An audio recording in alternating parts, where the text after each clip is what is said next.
That means somebody's living in my houses, so there's an argument for, So what money have they made off those houses, right? well, not just that. What could I have made in this market based upon the fact if we look at some of these properties on Zillow, the house Spinnaker was sitting on the water. I can actually see into St. Petersburg from Tampa in that house. What could I have made through Airbnb on any of it? What could I have made just renting these properties out for the last 8 years? Yeah. Even at $2,000 a month per property, which that's under the market here, except for Spinnaker. You're talking about I could probably have made anywhere from $8,000 to $10,000 a month with those properties. So you're talking about ten. Now, who's taking these properties? Is it like who's owning them? Is it like the judges are owning them? See, now you getting ready to start stuff. I don't know. I know that there's owners Come there on, now. bro. You don't, you know why you brought me? I don't want to Come speak about what on, I bro. think. I just find it odd that judges would have let this go. Now, I'm gonna blow your mind more, and I'm glad you're already sitting down. Here's another one for you. The statute of limitations under Florida law, even though there's a thing called the Bartram decision, they can come back.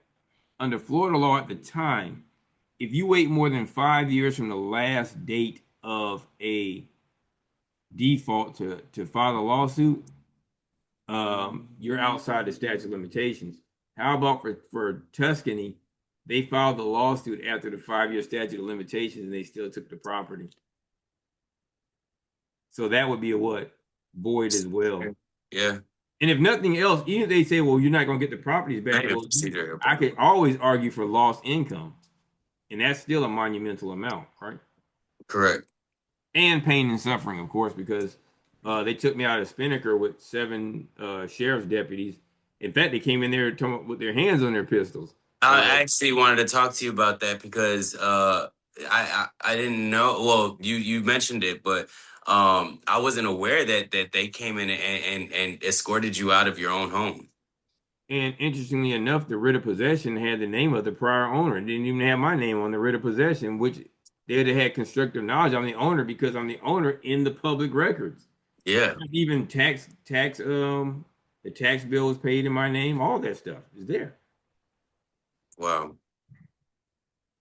Yeah, you got a case on your hands, Greg. So, Several. um, as as I asked before, what these are different reliefs you're asking for, but what do you want?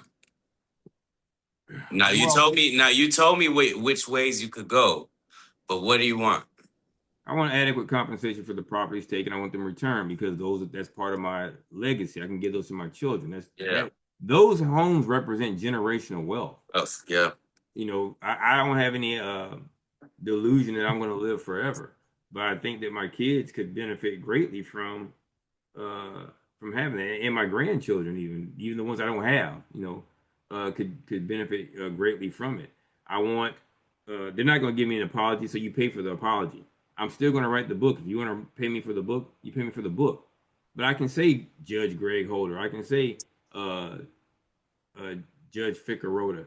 I can say the judges that was in front of Mark Wolf, Mark Heiser, Christopher Nash. I can say one of them is actually a federal judge now. His name will come back. Thomas Barber. I think his name is Thomas Barber. He's Yeah. a judge that went up. But I can say the judge who, after only one out, they prosecuted me for 7 months about this stuff, dude.